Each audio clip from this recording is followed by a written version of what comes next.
Yes, mwanaume ambaye una umri wa miaka 45 na kuendelea na umekuwa ukipata shida wakati wa kuanzisha mkojo, lakini pia unapata hali ya maumivu wakati unakojoa, lakini pia unaona kabisa unapata adha ya kukojoa mara kwa mara, hasa zile nyakati za usiku.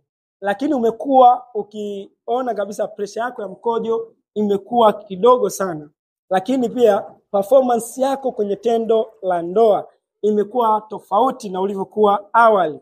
Usidharau wala usipotezee dalili hizi, kwa sababu ni dalili zinazoashiria kwamba una changamoto ya tezi dume. Wanaume wengi sana wamekuwa wakidharau dalili hizi mpaka shida inakuwa kubwa, mpaka kufikia hatua mbaya zaidi, hadi sometimes kufikia stage ya kuwa cancer. Kama ni wewe mwanaume ambaye ushawahi kufanywa upasuaji wa tezi dume au unaona dalili hizi, tutafute tukupe suluhisho la tezi dume bila upasuaji.